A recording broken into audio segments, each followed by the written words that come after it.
Hello friends, अस्सलाम वालेकुम। मैं एम के शब्बीर आप सबका खैर मकदम करता हूँ। फ्रेंड्स, आज का जो हमारा टॉपिक है वो है एराब। ये लेवल 1 to 5 और लेवल 2 6 to 8 दोनों के लिए कॉमन टॉपिक है और उर्दू ग्रामर में एक अहम टॉपिक है ये। और इससे जो क्वेश्चंस हैं वो देखने को मिलते हैं हमें टेट लेवल के एग्ज़ाम्स में भी, और जो हाल फिलहाल में कॉम्पिटिटिव एग्ज़ाम्स हुए हैं टीचर के उसमें भी, जिसमें आप बीपीएससी के लगातार 3 एग्ज़ाम्स हुए हैं टीचर के, उसमें भी आप देख सकते हैं कि इस तरह के क्वेश्चंस पूछे गए हैं, एराब से पूछे जाते हैं। तो फ्रेंड्स, एक और जो बात है कि हम लोग जो इस टॉपिक पर डिस्कस करेंगे तो ऐसे नुक्ते के, ऐसे पॉइंट्स की भी निशानदेही करते जाएंगे जहां से क्वेश्चन बनते हैं। तो आइए बिना किसी देरी के इस टॉपिक को स्टार्ट करते हैं। बहुत इंपॉर्टेंट है, वीडियो के लास्ट तक बने रहिएगा। क्वेश्चन कहाँ से बनते हैं वो हम लोग देखते जाएंगे। तो सबसे पहले एराब का डेफिनेशन जान लेते हैं। एराब किसको कहते हैं? एराब उन अलामतों या निशानियों को कहते हैं जो हरफों में हरकत पैदा करे, जो हरफों में क्या करे, हरकत पैदा करे। तो यहाँ से एक क्वेश्चन आपका बन रहा है कि उन अलामतों या निशानियों, इस तरह से भी दिया जा सकता है कि उन निशानियों को क्या कहते हैं या उन अलामतों को क्या कहते हैं, या उन अलामतों और निशानियों को क्या कहते हैं जो हरफों में हरकत पैदा करे। तो उसे यहाँ 4 ऑप्शंस आपके पास दिए रहेंगे, तो उसमें आपका जो करेक्ट आंसर होगा वो क्या होगा? एराब।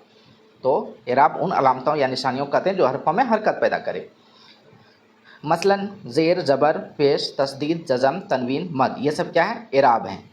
ये सब एराब है। अब ज़बर की बात करें तो ज़बर वह अलामत है जो हरूफ के ऊपर इस्तेमाल होती है। हरूफ के ऊपर इस्तेमाल कौन सी अलामत होती है? ज़ेर, ज़बर, पेश, तनवीन। तो ज़बर इसका करेक्ट आंसर हो जाएगा। ज़बर हरूफ के ऊपर इस्तेमाल होती है। ज़बर का दूसरा नाम, ये क्वेश्चंस पूछे भी गए कई बार कि ज़बर का दूसरा नाम क्या है। तो ज़बर का दूसरा नाम जो है फ़तह है। फ़तह भी कहते हैं। मसलन अलिफ पर ज़बर, बा पर ज़बर, पा पर ज़बर, ता पर ज़बर वगैरह। अब दूसरा जो है ज़ेर है। ज़ेर किसको कहते हैं? ज़ेर वह अलामत है जो हरूफ के नीचे लगते हैं। हरूफ के नीचे, ज़बर हरूफ के ऊपर और उसको फ़तह कहते हैं, और ज़ेर हरूफ के नीचे और इसको कसरा भी कहते हैं। इसको कसरा भी कहते हैं। ज़ेर हरूफ के नीचे लगते हैं और कसरा भी कहते हैं। मसलन अलिफ ज़ेर, बे ज़ेर, बी। अब पेश की बात करें, वह घुंडी दार अलामत, घुंडी दार अलामत। पेश आप देखते हैं किस तरह से लिखा जाता है, ऐसे लिखा जाता है। तो ये घुंडीदार अलामत हो गया। वह घुंडीदार अलामत जो हरूफ के ऊपर आवाज़ में गोलाई पैदा करने के लिए आती है। तो आवाज़ में गोलाई पैदा करने के लिए कौन सा अलामत यूज होता है, कौन सा एराब यूज होता है? पेश यूज होता है। क्या?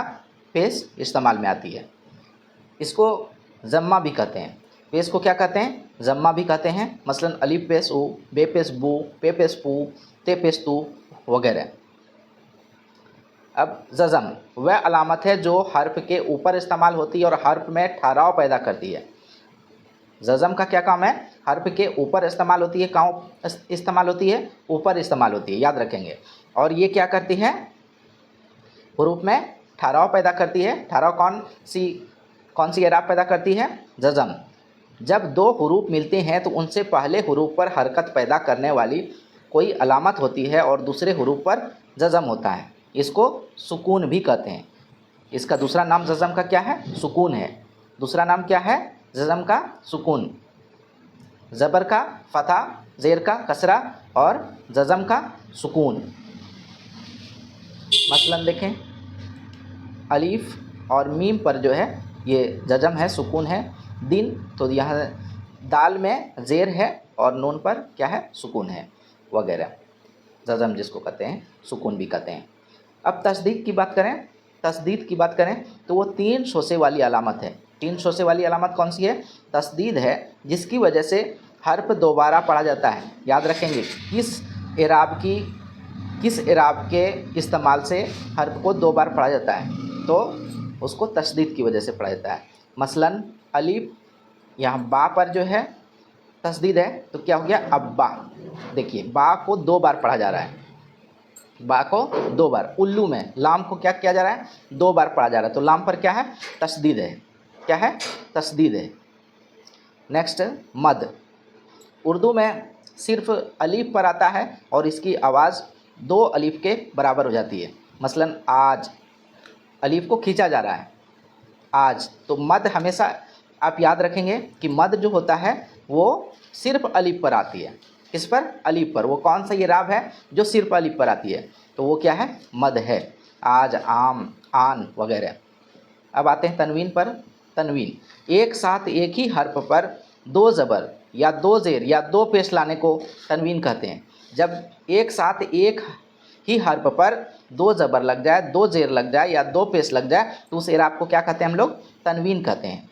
और ये नून की आवाज़ पैदा करती है। तनवीन किसकी आवाज़ पैदा करती है? नून की आवाज़ पैदा करती है। तो ये भी आपका यहाँ से क्वेश्चन बन रहा है कि वो कौन सी एराब है जो नून की आवाज़ पैदा करती है? तो तनवीन। जैसे करीबन, ये क्या है? नस्लन, कलमन वगैरह। वक्फ ये भी जज्म ही होता है। वक्फ क्या होता है? ये भी जज्म ही होता है। फ़र्क इतना है कि लगातार जब दो साकिन हुरूफ आते हैं तो दूसरे यानी आखिरी हर्फ की अलामत को वक्फ कहते हैं। मसलन दस्त। एराब के लिहाज से हर्फों की अब किस्में हम लोग देख लेते हैं। अलीफ ममदूदा। अलीफ ममदूदा किसको कहते हैं? वह अलीफ जिस पर मद हो और उसकी आवाज़ दो अलीफ के बराबर खींचकर निकाली जाए। आम, आप, अलीफ ममदूदा कहेंगे। तो ये जो अलीफ हुआ ये क्या हुआ? अलीफ ममदूदा। अलीफ मकसूरा क्या है? वह अलीफ जो खींचकर ना पढ़ा जाए। मसलन अब, अनार, ये खींचकर नहीं पढ़ा जा रहा है तो ये क्या हो गया? अलीफ मकसूरा। तो अलीफ की कितनी किस्में हो गई? अलीफ की दो किस्में। अलीफ ममदूदा। यहाँ पर देखिए आपको ये क्वेश्चन बन रहा है कि अलीफ की कितनी किस्में? दो किस्में, अलीफ ममदूदा और अलीफ मकसूरा। तो अलीफ ममदूदा किसको कहेंगे? जिसको खींचकर पढ़ा जाए, अलीफ ममदूदा। और जिसको खींचकर ना पढ़ा जाए उसे अलीफ मकसूरा। अब आगे आते हैं हम लोग। नून मलफूजी, नून गुन्ना। तो नून की भी दो किस्म। नून मलफूजी वह नून जिसकी आवाज़ साफ साफ जाहिर हो, जैसे कान, शान, जान वगैरह। तो ये क्या हो गया? नून मलफूजी। नून मलफूजी किसको कहेंगे? जिसमें नून की आवाज़ को साफ साफ जाहिर किया जाए, शान, जान। अब नून गुन्ना किसको कहेंगे?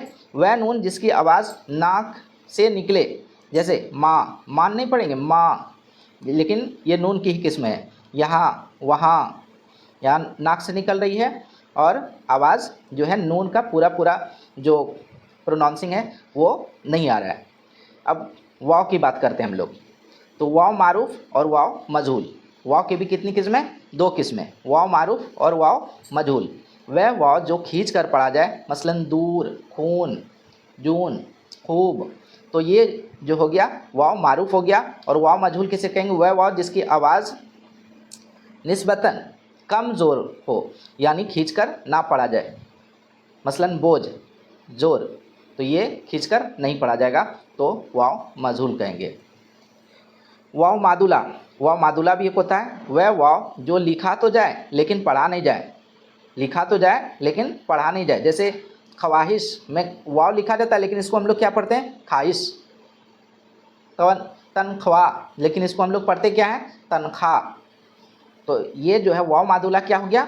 जिसमें वाव लिखा तो जाता है लेकिन पढ़ा नहीं जाता है। तो वाव की कितनी किस्में हो गई? वाव मारूफ, वाव मजहूल और वाव मादुला। वाव मारूफ किसको कहेंगे? वाव की कितनी किस्में? वाव मारूफ, वाव मजहूल। ये इराब की वजह से ये किस्में बन रही है। वाव मारूफ, वाव मजहूल और वाव मादुला। वाव मारूफ जिसमें वाव को खींच कर पढ़ा जाए, जैसे खूब, दूर। और वाव मजहूल जिसमें वाव को खींच कर नहीं पढ़ा जाए, तो जैसे बोझ, जोर। वाव मादुला वह वाव जो लिखा तो जाए। मादुला याद रखेंगे अच्छी तरह से, ये भी क्वेश्चन काफ़ी चर्चित है कि वाव जो लिखा जाता है लेकिन पढ़ा नहीं जाता है। मसलन ख्वाहिश, ख्वाहिश में ख्वाहिश वाव लिखा जाता है। तनख्वाह में वाव लिखा जाता है लेकिन तनख्वाह पढ़ते हैं उसको। हाय मलफूजी और हाय मख्तफ़ी। अब हा की जो है भी दो किस्में। हाय मलफूजी वह हा जिसमें तलफ़ुज़ वाज़ेह और वाज़ेह तौर पर अदा हो, मसलन आह, राह, वाह वगैरह। इसमें हा की जो आवाज़ है वो वाज़ेह तौर पर अदा की जा रही है। और हाय मख्तफ़ी में क्या होता है? हा है सिर्फ हरकत ज़ाहिर करने में आती है और आवाज़ अलिफ की देती है। मसलन बंदा, बंदा मतलब बंदा पढ़ेंगे, इस तरह से पढ़ा जाता है। हा की जो है वो पूरी तरह आवाज़ जाहिर नहीं होती है। ज़माना, ज़माना पढ़ा जाता है, लेकिन यहाँ पर लगा क्या है, हा लगा है। निशाना, निशाना पढ़ा जाता है, अलिफ का वहाँ आवाज़ आ रहा है हा में। या मारूफ और या मजहूल। या की बात करें तो या भी यहाँ पर दो किस्म, या मारूफ और या मजहूल। वह या जिसकी आवाज़ खींच कर पढ़ी जाए, वह या जिसकी आवाज़ खींच कर पढ़ी जाए, जैसे इदरीस, फ़कीर, अमीर। यहाँ पर देखेंगे या की जो आवाज़ है वो खींच कर, गरीब, दही, ये सब या की जो आवाज़ है वो खींच कर पढ़ी जा रही है। और या मजहूल वह या है जो खींच कर ना पढ़ी जाए। मसलन शेर, देखिए शेर, या कितना शॉर्ट में पढ़ा गया। दिलेर, या को शॉर्ट में देर, ज़ेर। जबकि यहाँ पर आप देखेंगे फ़कीर, अमीर, तो ये क्या हो गया, या मारूफ हो गया। फ़कीर में कौन सी या है, यहाँ पर क्वेश्चन जो आपका बन रहा है कि फ़कीर में कौन सी या है, या मारूफ है या मजहूल है। फ़कीर तो या मारूफ हो गया क्योंकि या की आवाज़ को खींच कर पढ़ी जा रही है। और या मजहूल में क्या होता है, या की आवाज़ को शॉर्ट में पढ़ा जाता है, खींच कर नहीं पढ़ा जाता है, जैसे देर, ज़ेर वगैरह। तो फ्रेंड्स आगे बढ़ते हैं। वह हरूफ जिस पर ज़ेर कसरा हो उसे मकसूर कहते हैं। मकसूर किसे कहते हैं, तो जिस पर ज़ेर हो उसे मकसूर कहते हैं। जिस पर ज़ेर हो उसे क्या कहते हैं, मकसूर। मसलन एक में अलिफ मकसूर है, एक लिखेंगे हम लोग, तो एक में जो है अलिफ के नीचे क्या है, ज़ेर है, ज़ेर नीचे ही लगता है, तो अलिफ में ज़ेर लगा हुआ है, तो ये अलिफ कैसा अलिफ है, अलिफ मकसूर है, अलिफ मकसूर। जिस हर्फ पर ज़ेर हो उसे मकसूर कहते हैं। वह हर्फ जिस पर पेश हो, उस ज़िम्मा हो, तो उसे क्या कहते हैं, मज़मूम कहते हैं। जिस पर ज़िम्मा हो, पेश हो, उसे क्या कहते हैं, मज़मूम कहते हैं। वह हर्फ जिस पर तशदीद हो उसे मुसद्दद कहते हैं। तशदीद जिस पर हो उसे मुसद्दद कहते हैं। जैसे बिल्ली, तशदीद किस पर है, लाम पर है। बिल्ली में तशदीद किस पर है, लाम पर है, तो लाम क्या हो गया, मुसद्दद हो गया। लाम क्या हो गया, मुसद्दद हो गया। वह हर्फ जिस पर तनवीन हो उसे मुअव्वन कहते हैं। मसलन आहून में आखुन में खा मन्नून है। वह हर्फ जिस पर जज़म सुकून हो उसे साकिन कहते हैं। जिस पर जज़म हो, सुकून हो, जज़म का दूसरा नाम क्या है, सुकून है, उसे साकिन कहते हैं। मसलन इल्म में लाम साकिन है, इल्म, ऐन के साथ क्या है, ज़ेर है, लेकिन लाम पर क्या है, सुकून है, तो लाम क्या हो गया, साकिन हो गया। वह हर्फ जिस पर वक्फ हो उसे मौकूफ़ कहते हैं। मसलन अलम में मीम क्या है, मौकूफ़ है, मीम क्या है, मौकूफ़ है। तो फ्रेंड्स इस वीडियो में बस इतना ही। और जिस पर यहाँ पर हम लोग एक छोड़ दिए थे कि वह हरूफ जिस पर ज़बर हो, फतहा हो, उसे मफ्तू कहते हैं। ज़बर जिस पर हो उसे क्या कहते हैं, मफ्तू। एक बार और देख लें, ज़बर जिस पर हो उसे क्या कहते हैं, मफ्तू कहते हैं। ज़ेर जिस पर हो उसे क्या कहते हैं, मकसूर कहते हैं। मकसूर, ज़ेर जिस पर हो उसे क्या कहते हैं, मकसूर कहते हैं। और पेश जिस पर हो उसे मज़मूम कहते हैं। और तशदीद जिस पर हो उसे मुसद्दद कहते हैं। उसे क्या कहते हैं, मुसद्दद कहते हैं। तो फ्रेंड्स इस वीडियो में बस इतना ही। आई होप कि आप एराब को अच्छी तरह से समझ गए होंगे और यहाँ से क्वेश्चन बनते हैं, और क्वेश्चन कहाँ से आ रहे हैं वो भी मैंने आपको समझाने की कोशिश की है। और उम्मीद करता हूँ कि आप अच्छी तरह से समझ गए होंगे। इंशाअल्लाह ताला नेक्स्ट वीडियो के साथ फिर हाज़िर खिदमत रहता हूँ। अल्लाह हाफ़िज़।